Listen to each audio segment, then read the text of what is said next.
Hello, lovely people.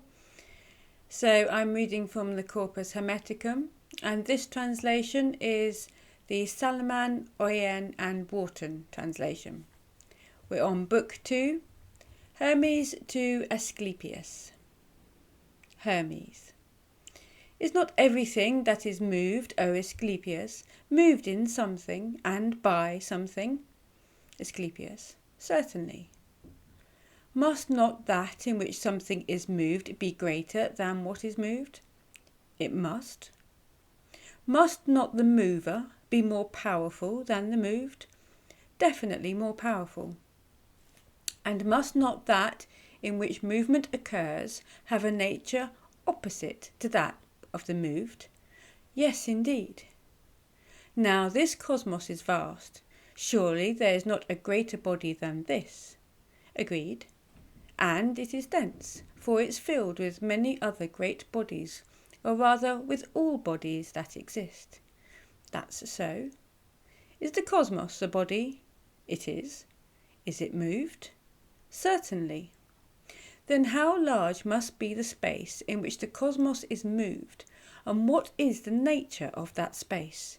Must it not be much larger in order to accommodate the continuous course of movement of the cosmos, and to prevent its motion from being hindered by confinement?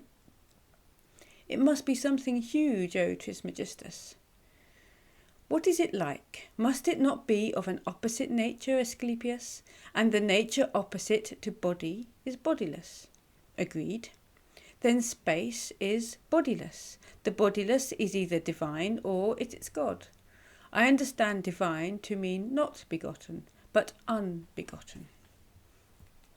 If the bodiless is divine, it is endowed with being. If it's God, it stands apart from being, otherwise it would be perceptible. For us, God is the highest perception, but not for him. For that which is perceived by the senses of the perceiver. Therefore, God is not perceived by himself. However, in that he is not other than what he is perceived, he does perceive himself. To us he is something separate, and it's because of this that we perceive him. But if the space in which the cosmos is moved is perceived, it is not God, but simply space. If the space is God, it is no longer space, but that which encompasses all activity. All that is moved is not moved in what is moved, but in what is unmoved. The mover is still. It's impossible for him to be moved. How then, O Trismegistus, are these things here moved by those which move them? For you have said that the planetary spheres are moved by the fixed stars. It's not the same movement, O Asclepius, but a movement in the opposite direction. For they are not moved in the same way, but in a way opposite to each other. This counter-movement has a point for its movement that is fixed. For counter-movement is the bringer of stillness. Now the planetary spheres are moved in the opposite direction to the fixed stars. They are moved by each other in opposition. They are moved round their opposite by a point which is fixed, and it cannot be otherwise. Those two bears, the constellations which you see, neither set nor rise, and are turned around the same point. Do you think they are moved or fixed? They are moved, O Trismegistus. With what kind of movement, Asclepius? With a movement that turns around that point. The circular movement is a movement about that point, governed by that which is still. For revolution round that point prevents any digression. Digression is prevented if the revolution is established. Thus the movement in the opposite direction is stabilizing and is fixed by the principle of counter-movement. I'll give you an example upon earth under your very eyes. Look at mortal beings, for instance, a man swimming. The water flows, but the counteraction of feet and hands provides stability for the man, so that he is not carried downstream. That's a very clear example, Trismegistus. All movement, then, is produced in that which does not move, and by that which does not move. Therefore, the movement of the cosmos, and of all living material, turns out not to arise from what comes from outside the cosmos, but from what is within, which moves outward, from the soul, from the breath of life, or from another incorporeal being. For a body does not move a body that has a soul, nor in general any body, even if it has a soul. How can you say this, Trismegistus? Cannot pieces of wood, stones, and other things that have no soul move bodies? Not so, Asclepius. When a body moves something without a soul, it is that within, not the body, which moves both the bearer and what is born. Hence, a body with a soul, when it moves that which is inert. Therefore you see the soul is weighed down whenever on its own it carries two bodies. Clearly then, things which are moved in something and by something.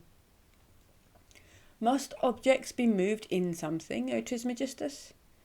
They must, Asclepius. Nothing which is a void. Only non-existence is void, being foreign to existence. For the existing can never be void. But are there not some things which are void, O Trismegistus, such as an empty jar, an empty pot, a whole river bed, and other similar things? What a huge mistake, Asclepius! What is totally full and quite enormous, you have simply taken as empty.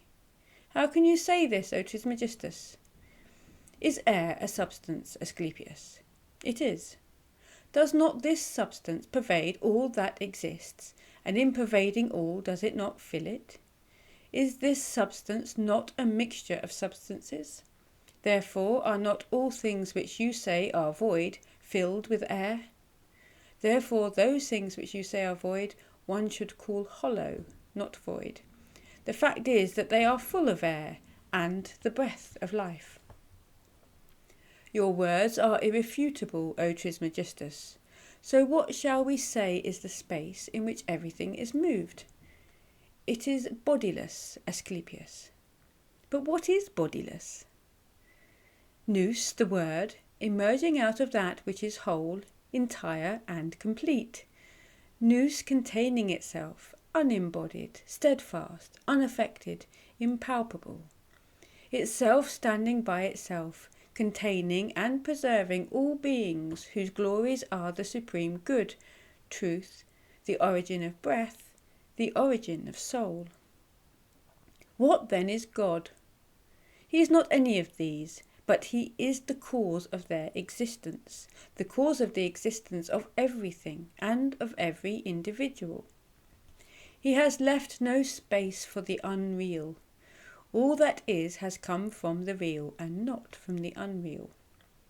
The quality of the unreal is that it cannot come into existence.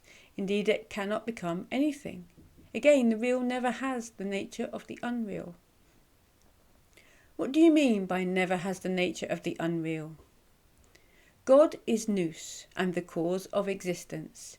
He is not breath, but the cause of the breath's existence. He is not light, but the cause of the light's existence.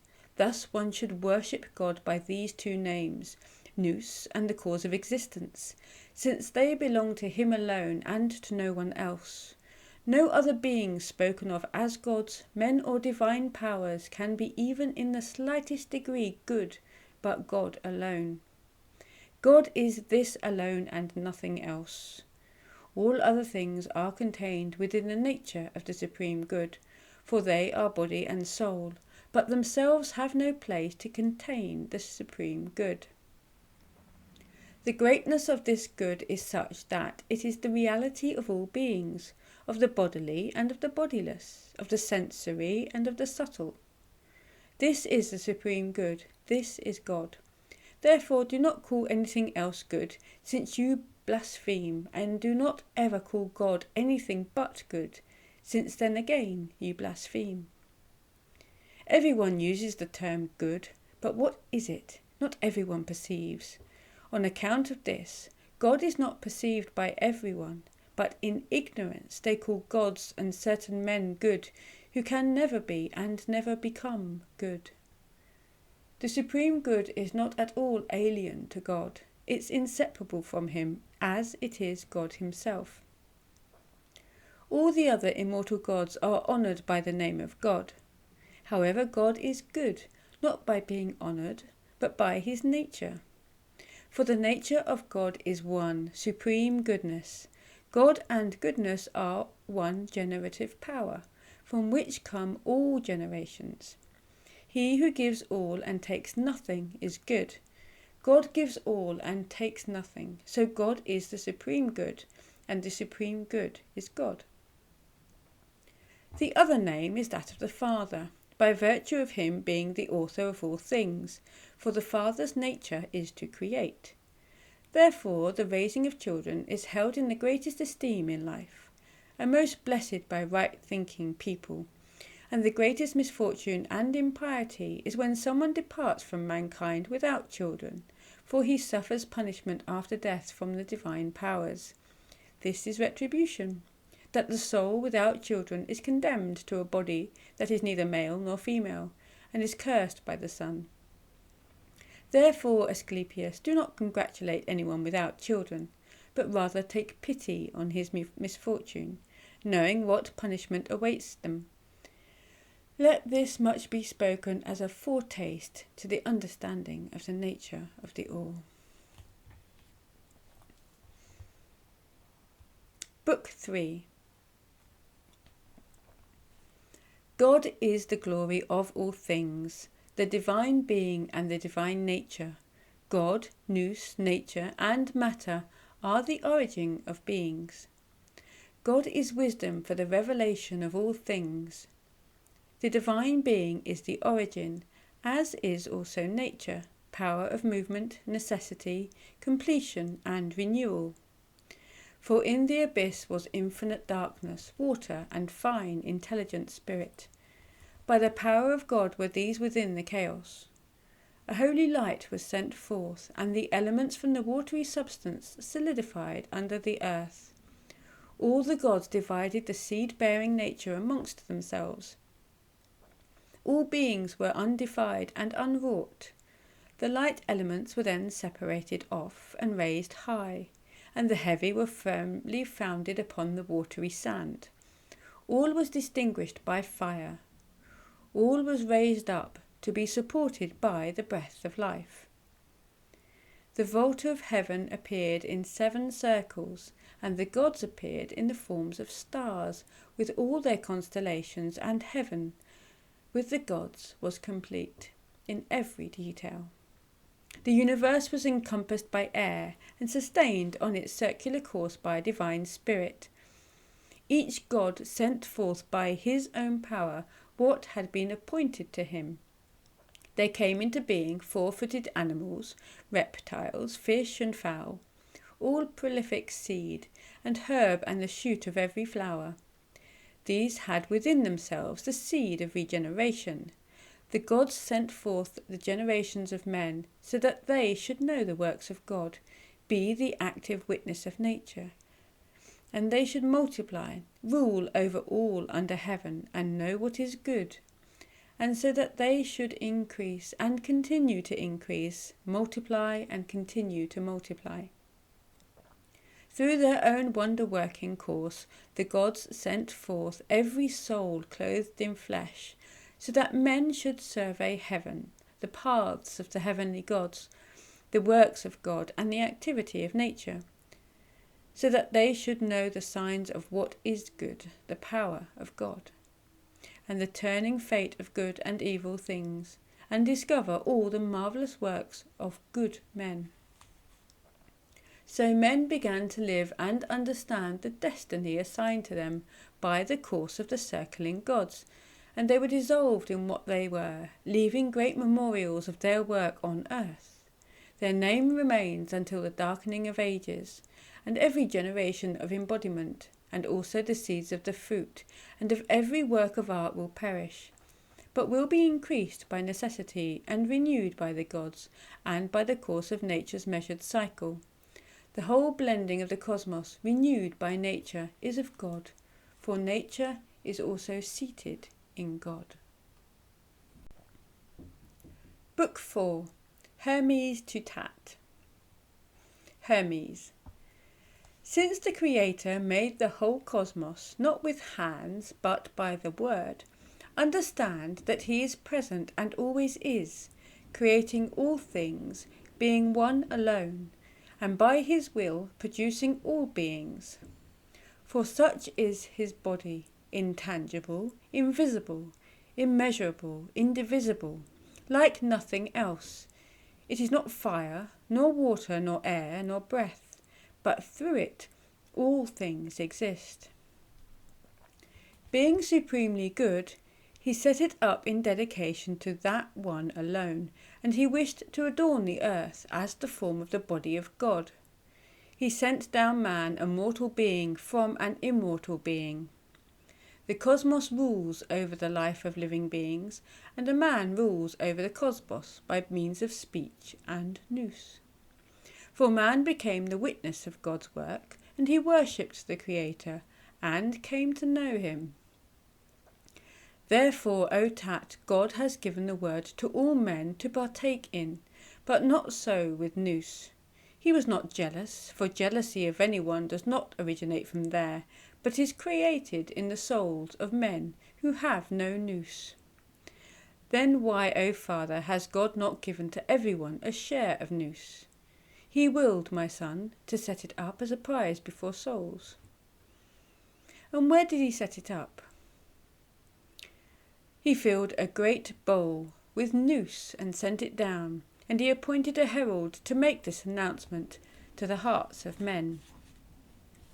Plunge into this bowl if you can, having faith that you will rise to him that sent down the bowl, realizing why you came into being. Those who heard the proclamation merged with nous, partook of higher knowledge, and became perfect and complete, since they had received nous. Those who missed the proclamation had the word, but had not received nous, ignorant as they were as to why they were born and from whom. The perceptions of these people are like those of dumb animals, having a mixture of rage and lust. They do not value things worthy of their attention, but turn to the pleasures and appetites of the body, believing that man was born for that reason. Those who partook in the gift of God, O Tat, are immortal rather than mortal. If one considers their works, they comprehend all in their nous whatever is on earth, in heaven and beyond heaven. Having thus raised themselves, they see the supreme good, and realizing that they regard time spent here as a misfortune, disregarding the gross and the subtle, they hasten to the one alone. This, Tat, is the knowledge of nous, and the vision of what comes from God. It's the perception of God, since the bowl is of God. I also wish to be immersed in nous, O Father. If you don't first hate your body, son, you cannot love yourself. If you love yourself, you will have nous, and having nous, you will partake of knowledge. Why do you say that, Father? For, son, it's impossible to be governed by both, by the mortal and by the divine. There are two kinds of beings, the embodied and the unembodied, in whom there is the mortal and the divine spirit. Man is left to choose one or the other, if he so wishes, for one cannot choose both at once. When one is diminished, it reveals the power of the other. Thus this power, the choice of the better, not only happens to be the most glorious for him who chooses, in that it unites man with God, but it also shows reverence to God. This, the inferior choice, has destroyed man. Nothing offends God but this, as processions passing in the road cannot achieve anything themselves, yet still obstruct others. So these men merely process through the universe, led by the pleasures of the body. These things being so, Tat, the things of God have always belonged and will always belong to us. May what comes from us accord with that, and may there be no delay. Since God is not the cause of evils, we are to blame, preferring these things to what is good. Do you see, O son, how many bodies we have to pass through, How many bands of demons, through how many series of repetitions and cycles of the stars, before we hasten to the one alone. All this has to be crossed. The supreme good is unlimited, and it has no beginning and no end. But to us it appears that knowledge has a beginning. Knowledge, then, is not the origin of the supreme good, but for us it provides the origin of what is to be known. Let us, therefore, take hold of the origin of what is to be known. Let us take hold of the origin and pass over everything else with speed, for it is a path full of tangles, when leaving the familiar and present, to return to the ancient and original. For what appears to the eyes delights us, and what is unseen makes us mistrust. To those who have eyes, evil is most evident, and the supreme good is hidden. For the supreme good has no form and leaves no mark. Thus it is like to itself, but unlike all else. What is unembodied can never be seen by a body. This is the difference between the like and the unlike, and the inferiority of the unlike compared to the like. For the one is origin and the root of all, and nothing is without origin. The origin arises only from itself, because it's the origin of all other things, for it is itself, because it does not come from any other origin.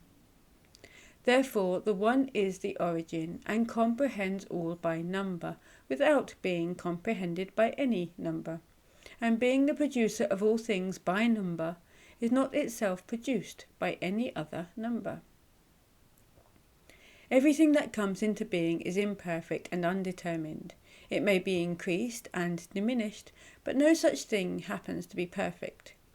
And what can grow grows by virtue of the one, but is overpowered by its own weakness, no longer able to give way to the one.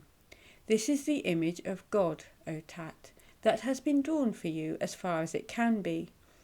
If you observe it clearly, and reflect upon it with the eyes of the heart, believe me, my son, you will find the way to higher things.